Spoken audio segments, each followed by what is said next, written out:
Північна Америка – це континент неймовірних контрастів – від крижаних пустель Арктики до вологих субтропічних лісів.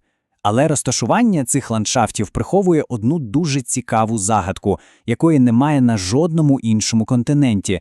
Тож давайте з'ясуємо, в чому її суть. Тільки уявіть собі, тут, на Тихоокеанському узбережжі, ростуть справжні велетні, гігантські секвої та дугласії, деяким з яких понад 1000 років. Але, як не дивно, головна таємниця континенту – це не розмір його дерев.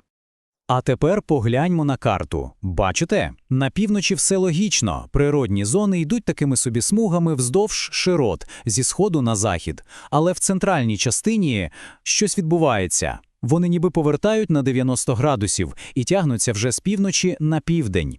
Оця дивна мозаїка – це результат складної гри клімату, океанів і одного грізного гірського бар'єра – кордильєр.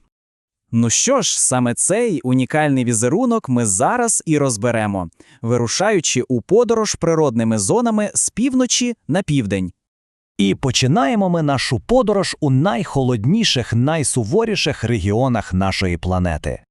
Отже, наша перша зупинка – арктичні пустелі. Це Гренландія та канадський арктичний архіпелаг. Справжнє царство льоду і каміння, де життя, здається, існує на самій межі можливого. А ось тут найцікавіше. Подивіться на фауну. Білі ведмеді, тюлені, моржі. Практично все життя тут тісно, нерозривно пов'язане з морем. І це логічно, адже саме океан є головним джерелом їжі там, де на суходолі майже нічого не росте. Просуваємось трохи на південь і потрапляємо в тундру. Головна особливість цього місця – вічна мерзлота. Це такий шар ґрунту, який промерз на сотні метрів углиб і ніколи не відтаює повністю, навіть коротким літом.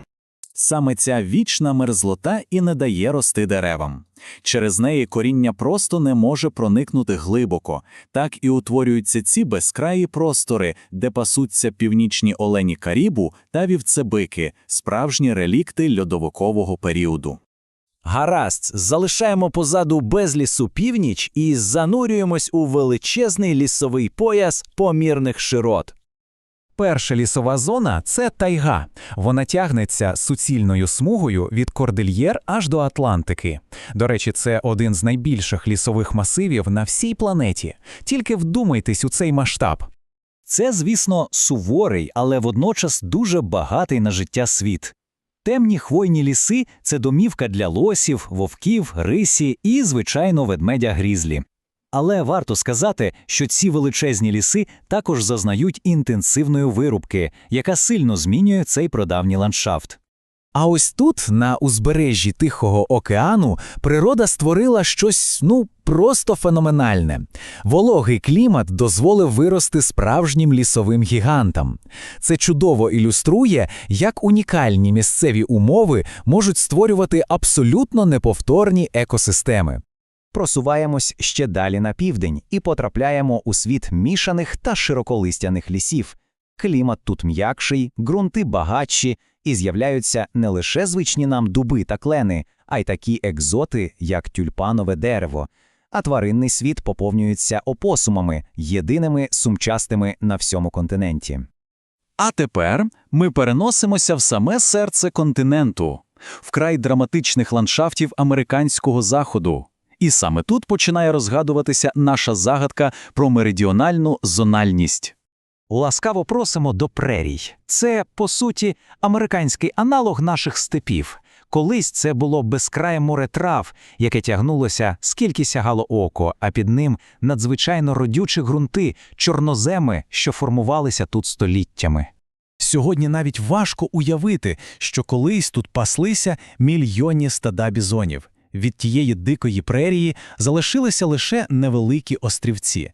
Більшість цих земель давно перетворено на так званий хлібний кошик Америки. І ось тут ми підходимо до ключової розгадки. Грандіозні кордильєри блокують шлях вологим вітрам, що дмуть з Тихого океану. У результаті за горами утворюється так звана дощова тінь, де клімат стає значно сухимшим. Так і виникли пустелі, де можуть вижити лише найстійкіші – кактуси, юка та агава. Досі ми подорожували, так би мовити, по горизонталі. А що, як змінити напрямок і почати підійматися вгору? Північна Америка пропонує й такий – вертикальний вимір природних зон.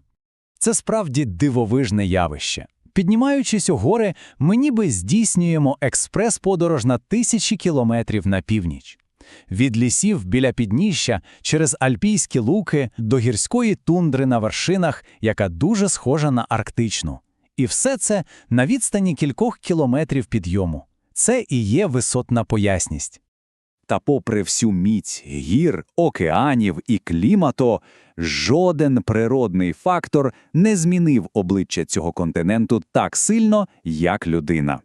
І, мабуть, ніде цей вплив не видно так яскраво, як у преріях. Просто погляньте на цей контраст. Те, що колись було унікальною екосистемою, стало хлібним кошиком континенту.